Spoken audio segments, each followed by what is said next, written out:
저희가 선지서를 읽을 때마다 늘 느끼는 것은 뭡니까? 심판의 메시지가 결코 가볍지 않다라는 생각을 하게 되죠. 심판의 메시지가 참 많습니다. 근데 그 심판의 메시지의 내용을 보면 참 무섭죠. 하나님이 몽둥이를 두시면 하나님이 좀 세게 때리십니다. 가볍게 때리지 않으세요. 몽둥이를 자주 들지는 않으세요. 한 번 드시면 세게 때리십니다.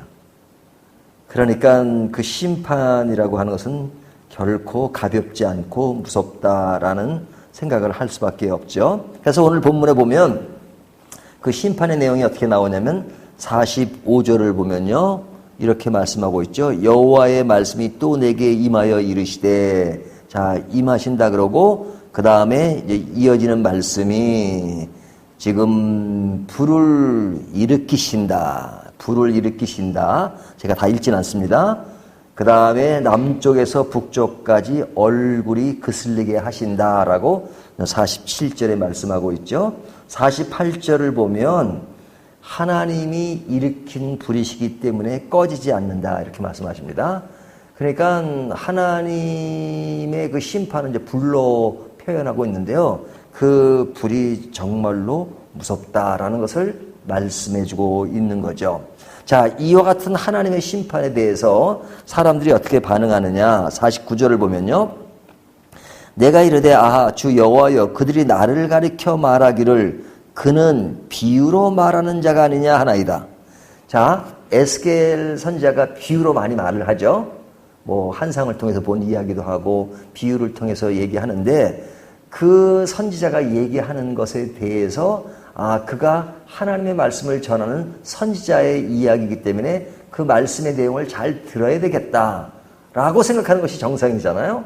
하지만 지금 그는 그냥 비유로 말하는 사람이 하고 비아냥거리는 겁니다. 그에 대한 비아냥이지만 그 내부적으로 들어가면 하나님의 말씀을 거부하는 거죠. 그러니까 자기들이 듣고 싶은 얘기만 듣겠다는 거예요. 심판의 메시지에 대해서는 뭐 옛날이나 오늘날이나 별로 좋아하지 않습니다. 우리가 사람과 이야기해도 좋은 얘기를 해야 좋으지 뭐 안 좋은 얘기하면 싫어하잖아요. 근데 뭐 심판의 메시지는 뭐 불로 그스린다, 불이 임한다, 뭐 망한다, 뭐 등등 얘기해 보세요. 별로 안 좋아하잖아요. 근데 이 선지자는 입만 열었다 하면 그냥 경고의 메시지를 하니까 정말로 뭐 싫어하는 거죠. 근데 하나님이 선지자를 통해서 이렇게 경고의 메시지를 하는 이유가 뭐냐? 뭐 계속 반복되는 겁니다. 이것은 진짜 심판을 원해서가 아니라 뭘 촉구하는 거예요? 회개를 촉구하는 거잖아요. 회개하기를 바라는 거죠. 이 메시지를 듣고 받아들이고 회개하면 심판을 넘길 수 있다 하는 얘기잖아요. 그러니까 포인트는 심판이 있다라는 것에 있는 것이 아니라 이러면 안 되니까 돌아서라. 하나님은 너희가 지금 이 상태의 그런 모습을 원치 않는다. 돌아서라. 제발 좀 돌아서.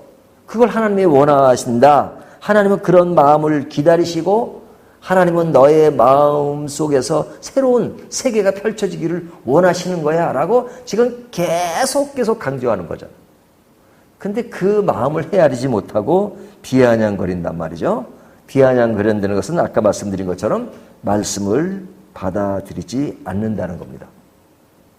근데 이제 이렇게 말씀을 받아들이지 않으면 저만 같아도 이 말씀을 받아들이지 않는 사람은 그냥 뭐 회복도 불가능하구나. 그러니까 아마 포기할지도 모릅니다. 그래서 착하게 성경을 보면 심판의 메시지가 계속 줄 이어서 나오기도 하지만 그와 더불어서 하나님의 그 회복의 메시지도 계속 나와요. 그냥 어떨 때는 인간적인 표현입니다. 하나님은 어떨 때는 참 속이 없으시다. 그렇게 생각될 때가 있어요. 그냥 그렇게 말들을 안 들어요. 그럼에도 불구하고 하나님은 그냥 그 사람들과 계속 영계고리를 갖고 계시면서 그들에 대해서 또 얼리기도 하시고 뭐 계속 또 회복을 약속하신단 말이죠. 그 회복에 대한 이야기가 이제 40절부터 44절까지 이야기입니다. 근데 그 회복에 대한 이야기는 뒤에 나오는 심판의 교는 정반대의 이야기예요. 분위기예요. 회복에 대한 이야기를 어떻게 하시느냐. 40절을 보세요. 주 여호와의 말씀이니라. 이스라엘 온 족속이 그 땅에 있어서 내 거룩한 산 곧 이스라엘 높은 산에서 다 나를 섬기리니 거기에서 내가 그들을 기쁘게 받을지라. 거기에서 너희 예물과 너희가 드리는 첫 열매와 너희 모든 성물을 요구하리라. 그러니까 모든 것이 지금 정상적으로 돌아가는 모습이죠. 그 다음에 41절 그대로 읽으면 되겠습니다.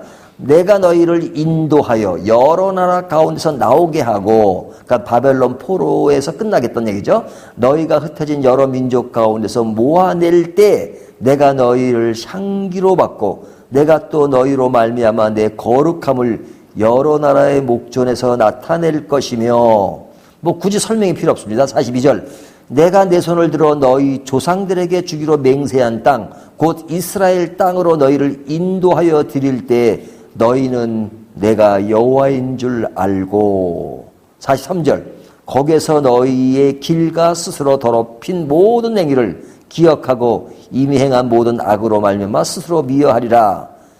회복에 대한 얘기죠. 44절 이스라엘 족속아 내가 너희의 악한 길과 더러운 행위대로 하지 아니하고 내 이름을 위하여 행한 후에야 내가 여호와인 줄 너희가 알리라. 주 여호와의 말씀이니라. 너희가 이런 어떤 어려운 과정을 거치지만 그 과정을 거친 후에 내가 여호와인 줄을 알겠다. 이렇게 말씀하시는 거예요. 굉장히 긍정적이죠.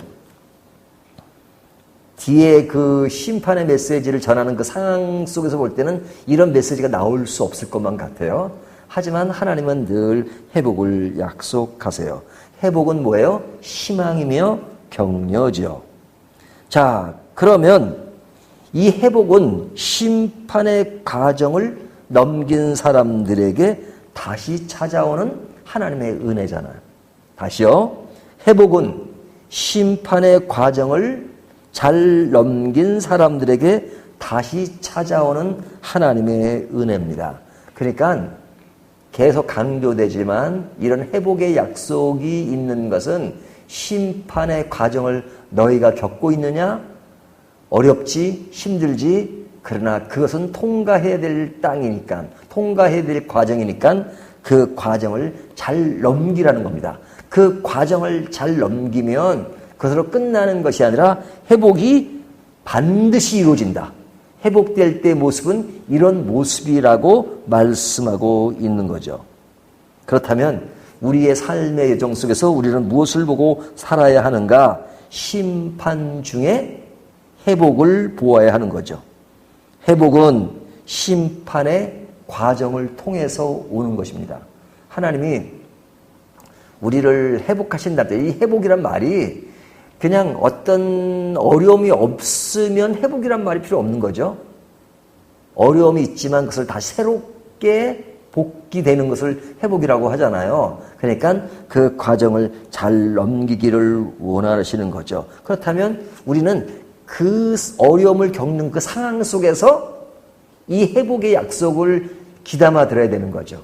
그리고 그것을 잘 넘기기 위해서 지금은 힘든 시간을 보내고 있지만 그러나 이 힘든 시간을 잘 거친 후에 회복의 시간이 올 것이다 하는 것을 생각하면서 지금 심판이 어렵다, 힘들다 하는 것으로 끝나는 것이 아니라 그 과정 속에서 회복을 기대하면서 회복을 바라보면서 지금을 잘 견딜 수 있는 힘을 얻어라 하는 말씀이죠. 이것이 오늘 본문이 주는 말씀이에요. 사실은 이런 말씀이 계속 앞으로 계속 반복됩니다. 그냥 저도 계속 반복할 수밖에 없는데요. 사실 이런 내용들이 이 선지서에만 나오는 것이 아니라 신약이든 구약이든 자세히 들여다보면 이런 문맥은 계속 이어지는 것을 볼 수 있어요. 시편을 보더라도 시편의 어떤 감성적인 그런 것에 대해서도 계속해서 이 똑같은 메시지가 강조돼요. 제가 자주 말씀드리는 것 중에 아주 대표적인 것이 뭔지 아시죠? 뒤집혀진 양에 대한 얘기를 많이 하잖아요. 뒤집혀진 양. 시편 41편의 이야기. 내가 어찌하여 낭망하느냐, 낙심하느냐. 그 낙심하는 것에 대해서 어찌하여 낙심하냐를 물어요. 어찌하여. 이 어찌하여라는 것은 너 왜 낙심해? 낙심하면 잘못이야. 이런 얘기가 아니라 낙심하는 인간을 보고 그 상태를 이야기해 주는 겁니다. 내가 어찌하여 낙심하느냐 아니면 낙심하는 인간이 있다는 것. 현재 인간이 낙심하고 있다 하는 그 상황을 하나님이 알고 계신다는 얘기죠. 그러니까 어찌하여 낙심하느냐 하는 이야기입니다. 그와 더불어서 그 말씀의 내용이 입체적으로 우리에게 조명하는 것이 뭐냐면 너 왜 낙심하느냐? 너 낙심할 존재가 아니야. 낙심하지 마. 낙심할 것이 아니야. 라고 말씀하는 거예요. 그러면 두 가지가 있습니다. 낙심하는 인간의 상태를 인정하시고 또 인정하시면서 너 왜 낙심하지? 낙심하지 말어. 낙심할 필요가 없어라고 지금 다른 관점에서 얘기한단 말이죠. 그러니까 인간 개인이 겪는 자신을 바라보면서 내가 왜 낙심하고 있지? 낙심할 필요가 없는데라고 읊조리는 겁니다. 시편 기자가. 그럼 어떻게 이 두 가지 양상이 어떻게 존재하느냐? 모순돼 보이는 것처럼 그것을 풀어주는 열쇠가 그 본문 속에 서려 있는 것이거든요. 그것이 뭐냐면 제가 늘 강조하듯이 내가 어찌하여 낙심하느냐는 것은 어찌하여 뒤집어졌는 거. downcast라고 해요. downcast. 이렇게 뒤집어졌다는 거예요. 양영어인데 어찌하여 내가 뒤집어졌는가. 그 양이 뒤집혀지면 이렇게 발 4개가 하늘을 향해 있고 그리고 이제 뒤집혀지면 시간만 지나면 가스가 차가지고 양은 죽는다는 말씀을 늘 드리잖아요. 그 양은 그냥 넘어지면 죽는 겁니다. 뒤집혀지면 죽는 겁니다. 하지만 그 절망적인 낭망적인 상에서 그냥 설상가상으로 그 양 주변을 그 새가 빙빙 돌잖아요. 큰 새가 돌면서 빨리 죽으라고 위협을 합니다. 그 새는 나에게 위협적인 새일 수밖에 없죠. 하지만 목자는 그 새를 보고 나에게 찾아오신다 하는 것을 말씀드렸죠.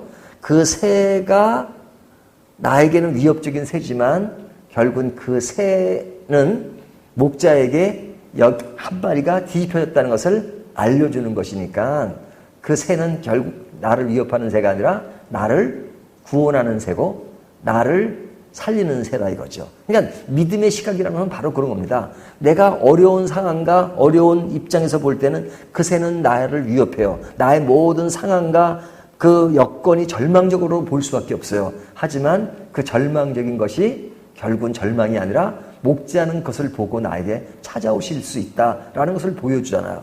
그러니까 내가 어찌하여 낙심하느냐? 낙심하지 말라. 여호와 하나님을 바라라. 무엇을 통해서? 하나님의 얼굴이 보이는 거 아니잖아요. 하지만 그 새를 통해서. 새는 뭐예요? 뭘 상징해요? 내 상황이 절망적이라는 것을 상징하잖아요. 내 절망적인 상황을 하나님은 아시고 그것을 통해서 나에게 다가오신다. 그러니까 내가 그런 절망적인 그런 상황을 겪을 때 무엇을 바라보는 거예요? 회복을 바라보는 거죠. 하나님이 나를 구하신다는 그 회복을 바라보라. 그러면 상황을 견딜 수 있습니다. 하다못해 믿지 않는 사람도 군대 가면 그런 얘기합니다. 그냥 힘들면 그래도 국방부 시계는 지나간다. 그 무슨 얘기예요? 결국은 제대할 날이 온다. 지금은 힘들지만 이것이 끝날 날이 있다는 것을 군인들도 얘기하잖아요. 우리의 신앙의 관점은 반드시 회복이 있다는 것을 기억하시면서 오늘 힘들더라도 회복하시는 주님을 바라보면서 힘을 내시고 그리고 이런 어려운 힘든 가정을 잘 넘기는 저와 여러분이 되시기를 주님의 이름으로 축원합니다.